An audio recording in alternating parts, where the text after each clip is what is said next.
Okay, let's unpack this.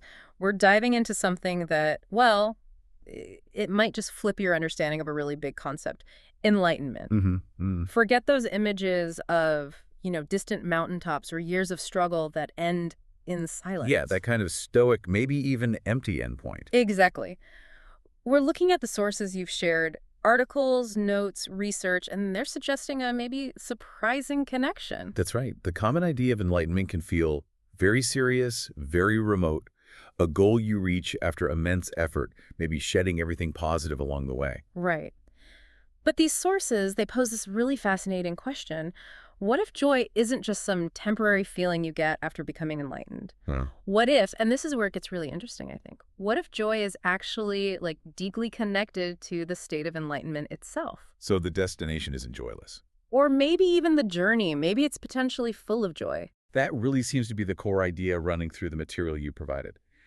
Our mission here, in this deep dive, is to explore exactly what these sources reveal about that perspective. Looking at different traditions, different ideas. Yeah, seeing how they approach this concept of joy in relation to enlightenment. So where do these sources start us off? They seem to point east initially, looking at Buddhist traditions. Yes, specifically they highlight Tantric Buddhism and this concept called Mahasukha, Mahasukha. which translates roughly as great joy. Great joy. Okay, that immediately sounds different from, silent emptiness.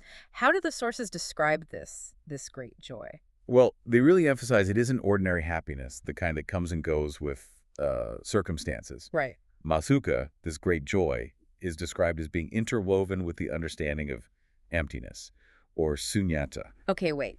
Great joy and emptiness. To my ear, those sound like they could clash. How do the sources bridge that gap? That's the key nuance, isn't it?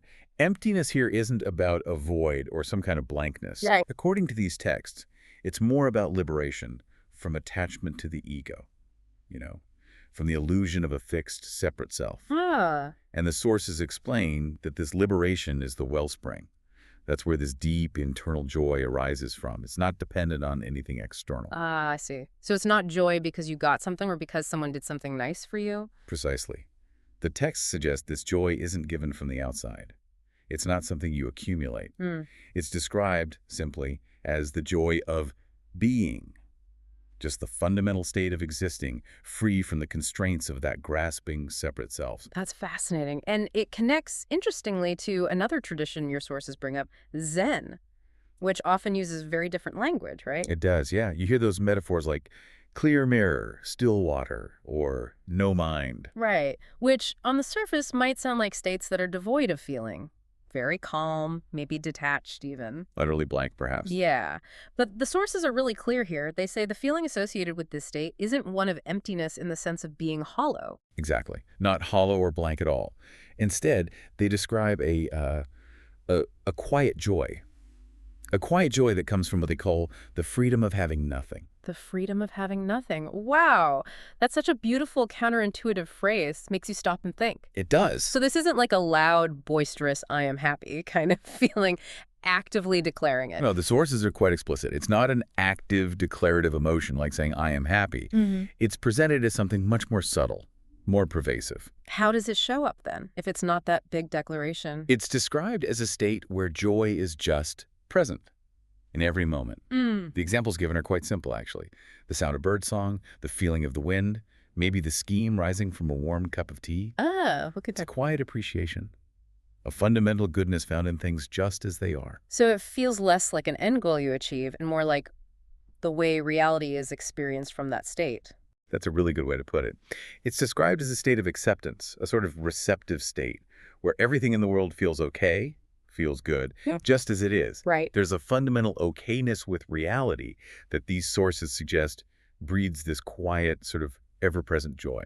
Okay, let's shift gears a bit. Let's bring in another perspective presented in your material.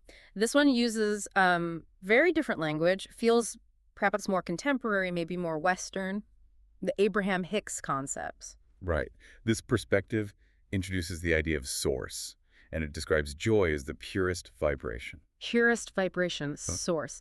Okay, how do these terms connect back to the ideas we've just been discussing from, say, the Eastern traditions? Well, the sources explain that in this particular framework, Joy is considered the purest vibration because it signifies a state of alignment with Source. Alignment. You can think of Source, as it's described here, as the fundamental non-physical energy or inherent well-being that everything originates from. So feeling joy means you are like vibrating at the same frequency as this foundational well-being. You're in sync. That's essentially the concept presented, yes.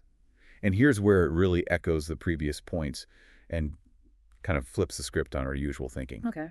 The sources highlight a specific quote, which is really powerful. Joy is not the result of alignment. Joy is the alignment. Wow. Say that again. Joy is not the result. Joy is not the result of alignment. Joy is the alignment. That's a huge distinction. It's not that getting aligned makes you feel joyful later. No. The feeling of joy is the evidence or maybe the experience of being aligned right now. Exactly. Think about how often we try to attract things or, improve our lives from a place of anxiety, maybe frustration or lack. Yeah, trying to get to joy or get to a better outcome. Right. According to this perspective, that's like trying to tune into a radio station by being on a totally different frequency. Yeah. It doesn't quite work. Mm-hmm. When you are in joy, when you feel that joy, you are already in resonance with the desired state, with Source, with that fundamental well-being. So instead of using tools or techniques to get to joy so you can then maybe manifest something else. The feeling of joy itself is the state you're aiming for, because that state is already aligned with well-being and flow and all the good stuff. That's the core principle presented in these sources, yeah. It shifts the entire focus inward to the feeling you have right now in the present. It's truly fascinating when you step back and just look at these different perspectives presented in your sources together. It really is. What stands out, I think, is this convergence. You have these traditions and perspectives from different times, different cultures, Buddhism, Zen, this Abraham-Hicks material. Different maps, different language. Totally different language, often.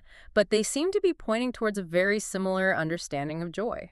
Yeah, they're definitely not seeing joy as something you finally grasp at the very end of a long, hard path. No, not at all. They seem to view joy not as a final destination, not something achieved after enlightenment, but as an ongoing state that is maybe synonymous with, or at least reflects, enlightenment or alignment. An ongoing state that is accessible where? Not on a mountaintop. Right here and now. That's what the sources consistently suggest. It's not some future possibility you work towards for years. It's a present experience. And didn't one source even suggest it might serve as an entrance to enlightenment, like the way in? Yes, that idea is there too. The idea that cultivating or simply allowing this present state of joy might be the very doorway into deeper states of awareness or understanding. Rather than needing to push through years of struggle first. Exactly. Maybe the struggle isn't the prerequisite we thought it was. So if we pull it all together from your sources, joy is presented not as a goal you finally get to at the end of the journey, right, but as an intrinsic state of being, a direct reflection of alignment with well-being, or maybe a present experience of freedom and acceptance. It is the state itself. It reframes the whole pursuit, doesn't it? Instead of chasing a feeling that's a result of something else, it suggests recognizing and maybe dwelling in a feeling that is the state of being aligned, or perhaps even enlightened. So, for you, the listener, what does this perspective mean? I mean, how might this change the way you think about seeking happiness or peace or fulfillment in your own life? Yeah. If joy isn't the reward for alignment, but the alignment itself, what does that mean for how you navigate your day-to-day? And if finding joy in the simple moments, like the Zen perspective, suggests the birdsong, the tea, if that's already part of this ongoing state, maybe those small everyday experiences hold a much more profound significance than we've ever really realized. This deep dive into your sources has definitely challenged the conventional picture of enlightenment for me, suggesting that far from being silent or empty, it might actually be characterized by fundamental, accessible joy. And if feeling joy is already the state of alignment, or potentially an entrance to deeper understanding, then what simple moments of authentic joy in your daily life? Maybe just the warmth of the sun on your skin, or the taste of really good food, or that feeling of ease in a quiet moment. What if those are pointing you towards something far more significant than just fleeting happiness? What does it mean to simply be in that state? That feels like the real question. Something worth exploring, for sure. Definitely. Thank you for joining us for this deep dive.